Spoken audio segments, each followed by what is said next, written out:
who's in there. Both waist gunners, huh? The docs are working on them now. One's pretty bad.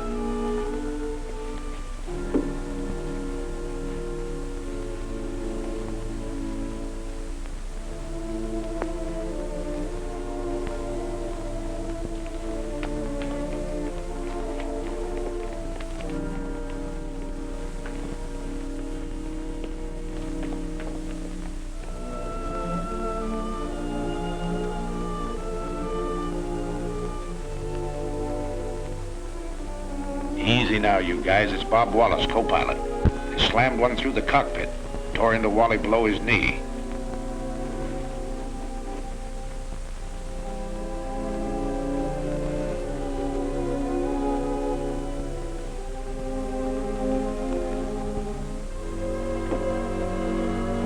Bulletproof glass. Well, Sergeant, guess you live right. Yes, the bombardiers with their first aid kits had plenty of work today, crawling back through the bomb bays, trying to keep a steady hand in the rough going.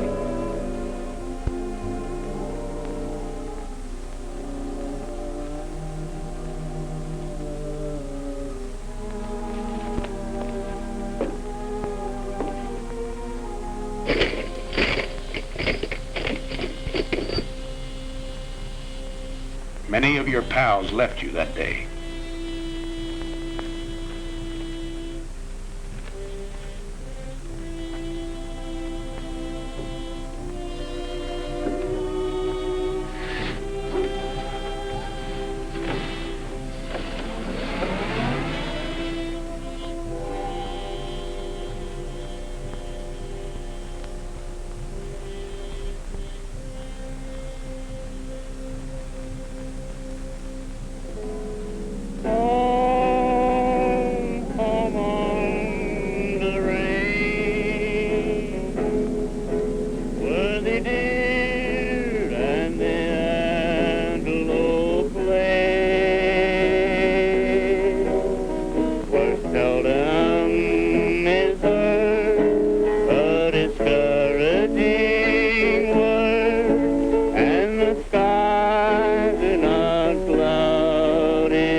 Another loading. But if you happen to catch one in the wrong place, they've got a pretty nice repair shop. Ever see a sergeant flip a tulip in a lieutenant's face? Well, you just did.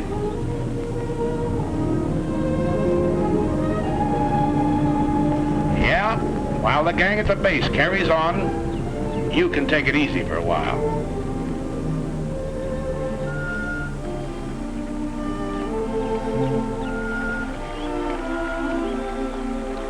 How they biting, Sarge?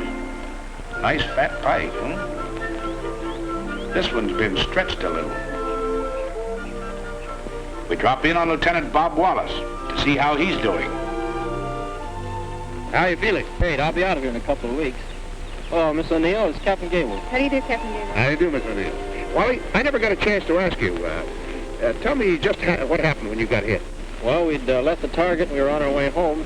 We got to the coast and we had our guns stowed away. A couple of FWs snuck up on us and gave us a good burst. Oh, I see. You had your guns stowed away, huh? That's right. That was a little early, wasn't it? It certainly was. It's not a very good idea to relax over here until you get back to your own base. Is that right? That's right.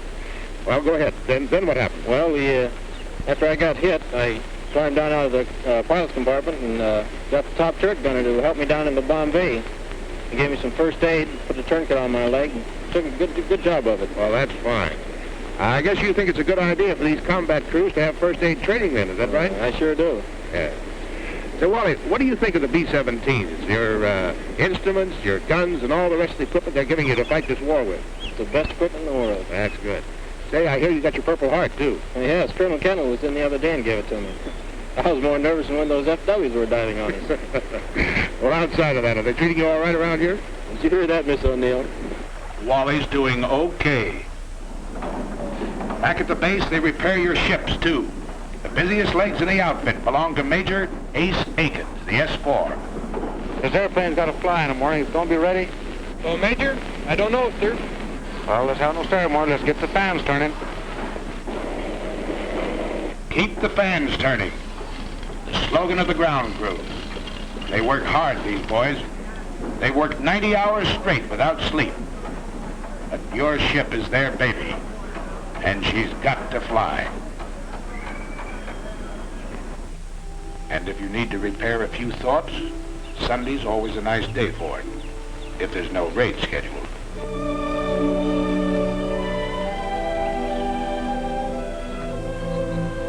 What do you know, kid?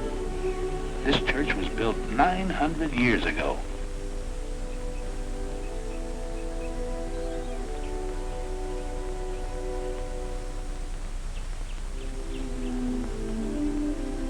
Over at the hospital, Father O'Connor celebrates the Mass.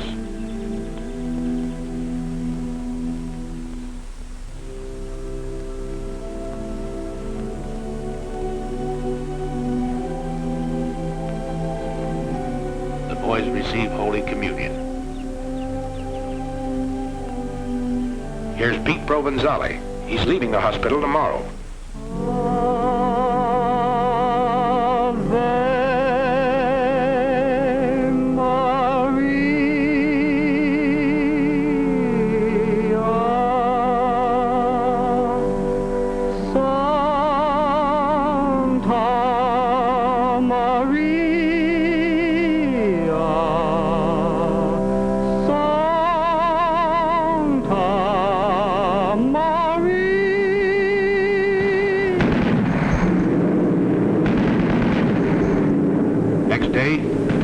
Back to work. The outfit's back to work. The 351st is still flying, Adolf.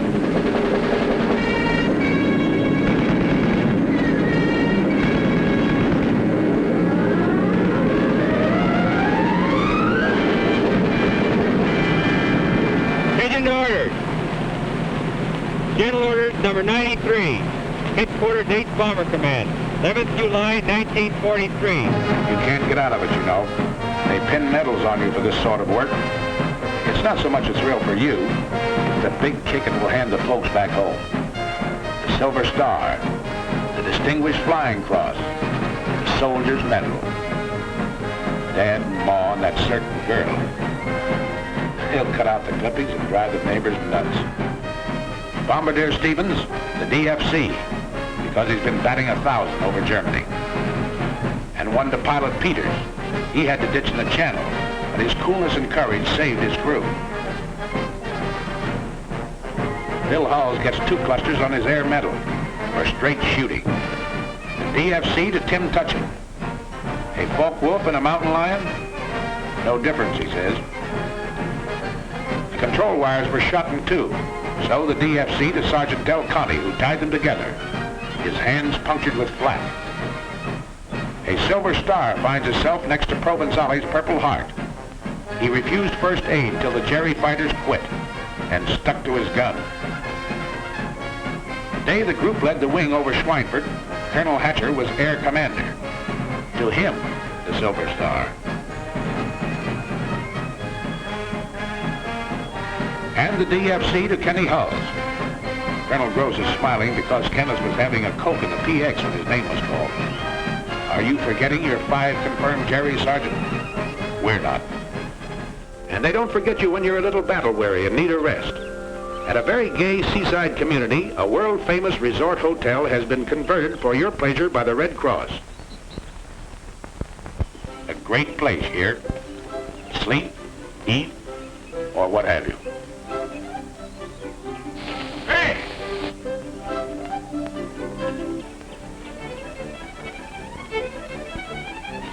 Not on your life, Clark. None of that here. Oh, but look, Arch, just a few shots. Oh, we're here for a rest. Right, you guys? Right. Well, all right, then. How's this? I'll follow them around with a silent camera for 1 day. They won't have to say a word. Good deal? Good deal. An English Surrey with a fringe on top. Nice fringe. Carry you to the old swimming hole.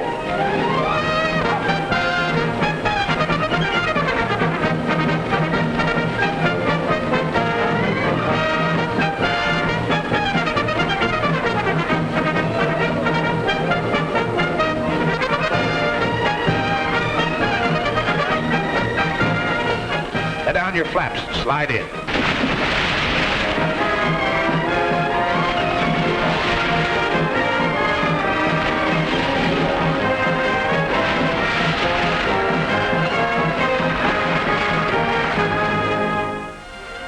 Now let's see what the boys back at the base are doing.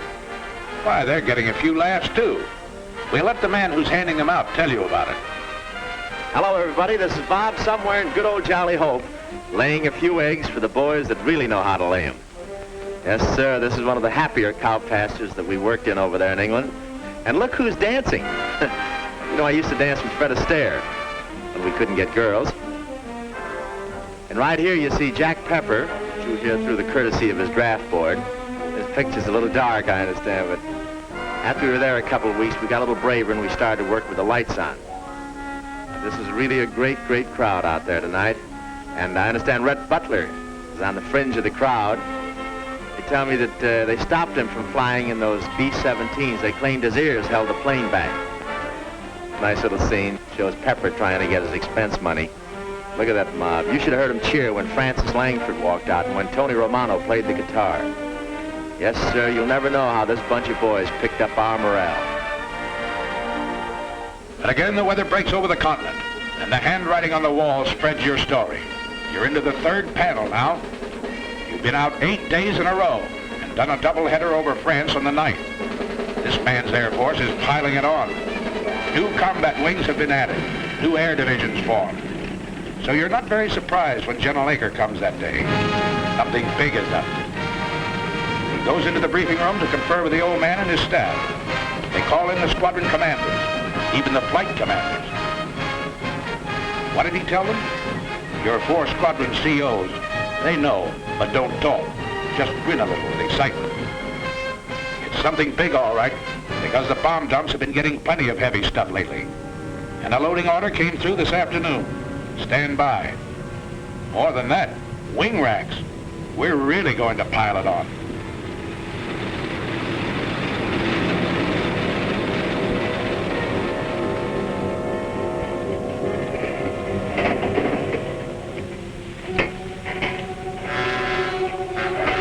And that night, as always, when you know a real dilly is coming up, you're a little restless. Out in the dispersals, you hear them winding up those engines.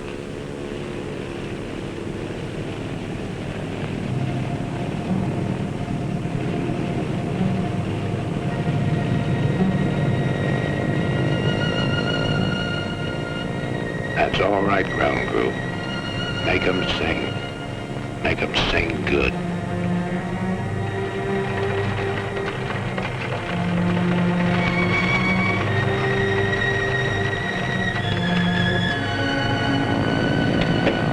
All right, you guys.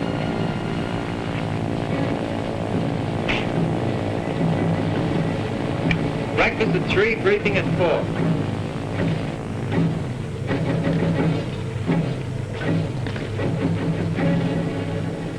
Okay, man.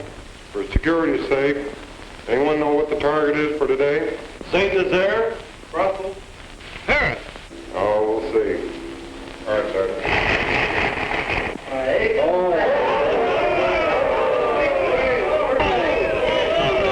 Sprechen Sie Deutsch? This was the longest penetration for this group. We've got an A+ target over here. We've got to get it today. Okay, gentlemen, stations are at 5:05, start engines 6:05, taxi at 6:15, takeoff 6:30. Got it? That's all. Okay, man, let's go get this target and then we'll take the jet.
2,000 feet. Go on oxygen. Check in your station.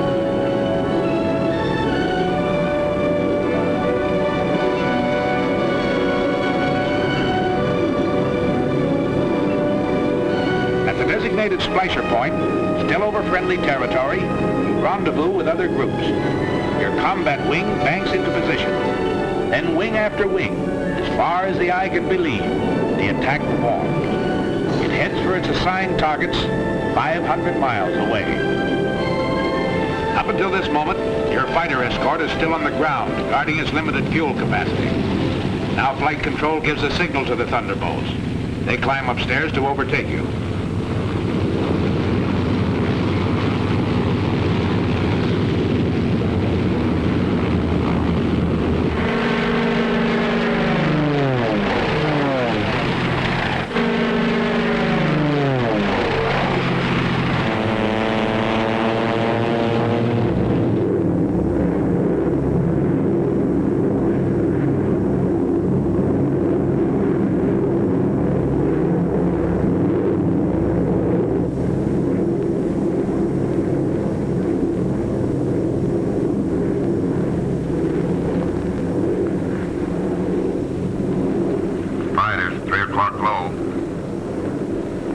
Watch it. That should be our escort. You're right, sir. 47s.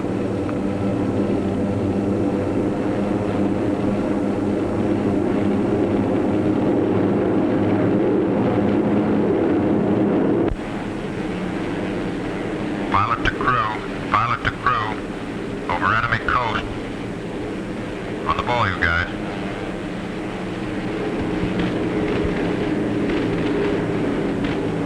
Hey, get a load of that slag. Can't that throw it any higher than that? Where do you want to have it? In the Bombay? Why don't you lean out and smell it? That's right, you guys. Laugh it off. Right now, a bum joke goes better than 2 fingers of rye. Around 3 hours out, Arj looks at his watch. He knows it's time for the fighter escort to turn back. From all over the ship, you watch them leave. You're really on the ball now, because you know that enemy fighters will appear any minute. They know exactly where you are. They've been watching the stratosphere condense off your wingtips, giving you away in long trails of magnificent treachery.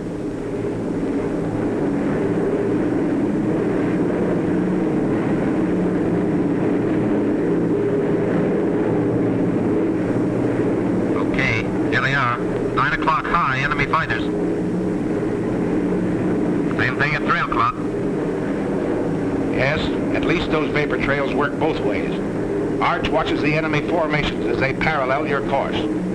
Seems obvious. They're staying out of range, going out ahead to turn in for a frontal attack high. All turrets swing about to help guard the rear. Top turrets hunt the sky above in all directions. There's some more out there. Keep your eyes peeled. Now it comes. The enemy pours in at you from every point on the dial.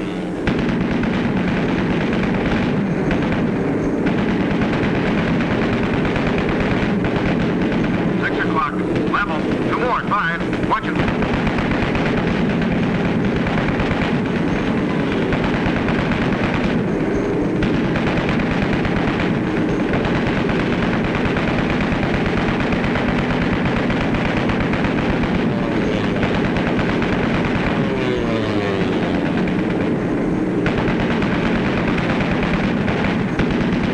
Get that one at 3.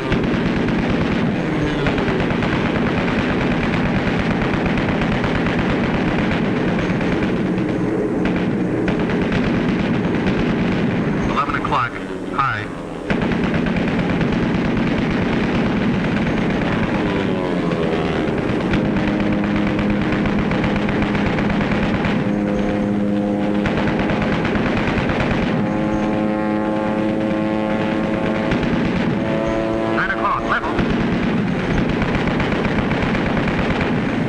No, he's going low. Here he comes up.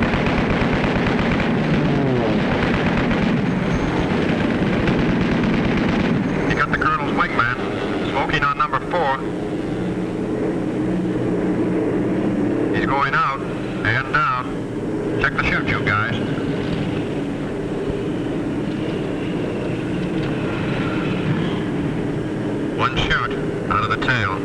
Out of the waist. Another 2 boys out of the nose. There's 2 more.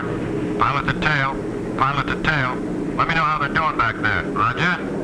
Fighter, 6 o'clock. Coming through.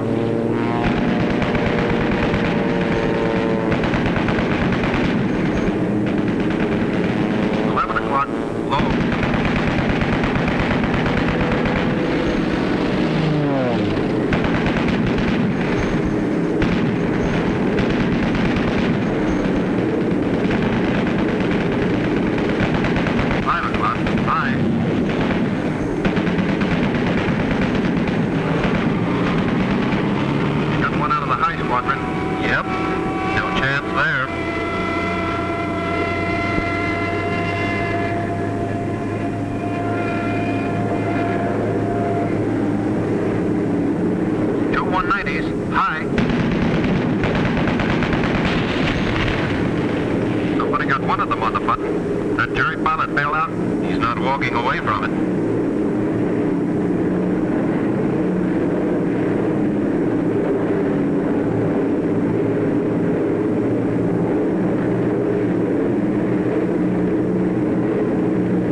Barreling at you. A little short on heart, plenty long on guts, this enemy.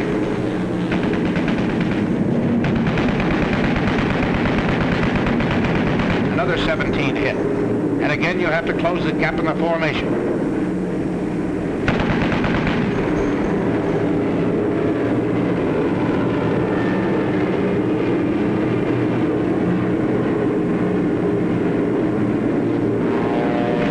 And again they come. 12 o'clock high, 4 o'clock level, out of the sun, and up from the ground.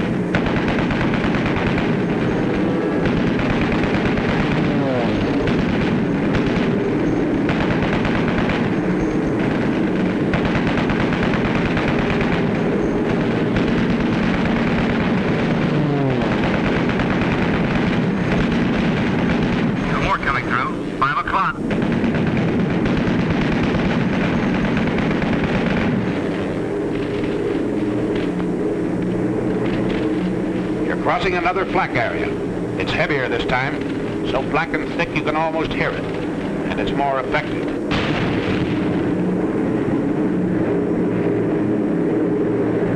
Shorty's been hitting feather number 4. Cover him all you can, everybody.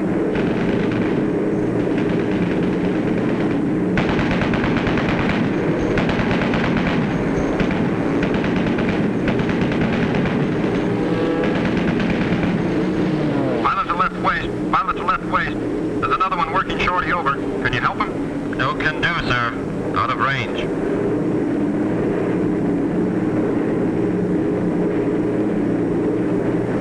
Beginning of smoke screens announces the approach to the target area. The enemy's been caught off guard. He's trying to cover up. Too late. In desperation, through his own flak, the final Hun fighter makes a pass at the low squadron. Driven off, but still.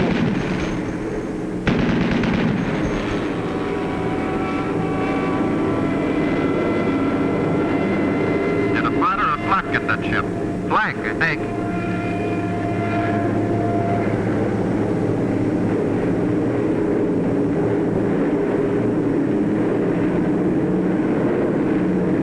There it is, the flare out of the lead ship. The signal for the bomb run.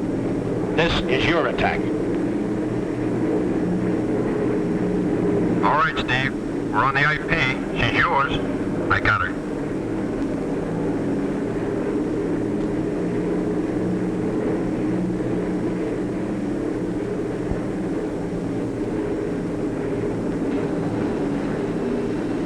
Bombay doors open.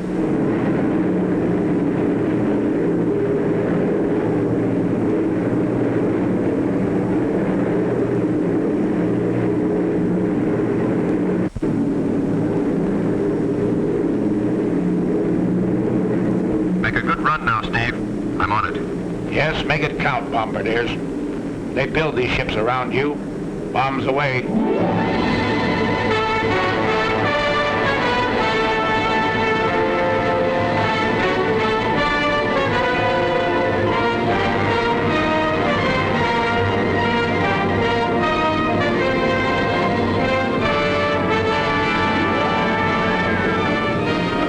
picks out his MPI in the dock area. Let's go with the heavy stuff and the big incendiaries. The high group heads for the industrial section and hands out the same medicine.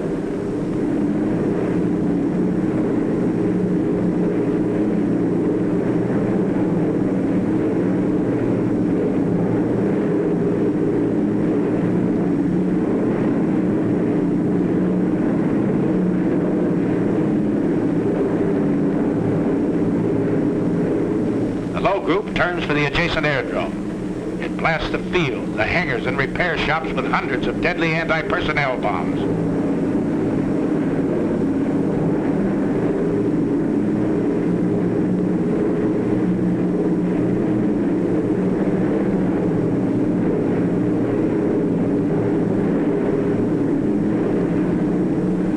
A nice pattern, Bombardier. Good deal. You can't hear what's going on down there, 5 miles below you. But marshalling yards and chemical tanks, ships and warehouses, spare engines and ball bearing factories are disintegrating in molten chaos.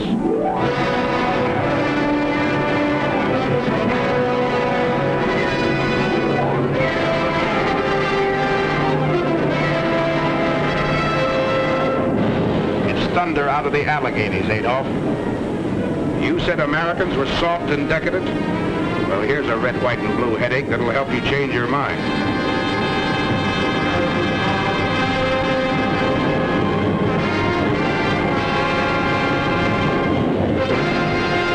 As the bomb bay doors close, you take a last look at the target ahead.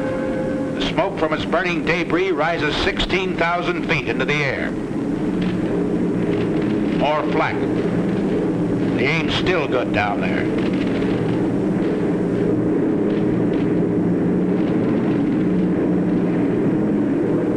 How about this trip home? Is it going to be rough? Pilot to crew. Pilot to crew. Well, you guys, we're over an hour out. They haven't come back at us yet. Looks like we're lucky this trip. Enemy fighters, 11 o'clock high.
With suicide orders. That's what they get. Formation is tighter than ever. You're not sparing ammunition. You're knocking them down like mallards. One more.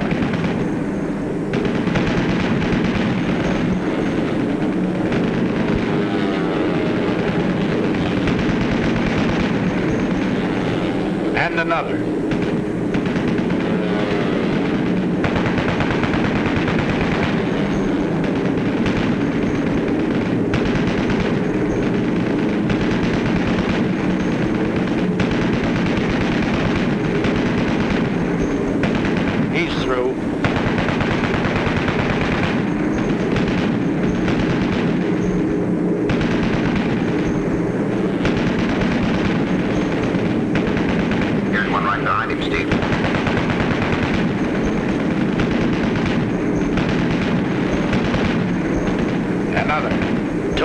For the boys up forward.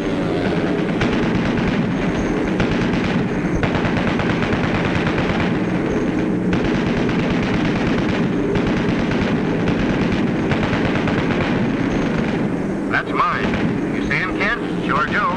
I'll confirm him all right.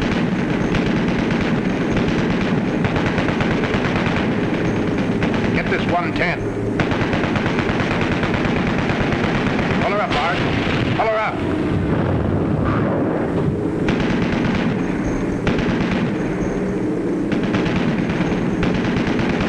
FW, 3 o'clock. Hey, kill him, Joe. Hold your fire on 190. That's a spin on its tail. Yeah, our fire cover's got here. Attaboy, spit. Yay! I tail it, Jerry. It's over today, pal. Look at that spit. Ride him down. Oh, you sweetheart. Good night, sweetheart. Till we meet tomorrow. Good night, sweetheart. Sleep well, banish sorrow.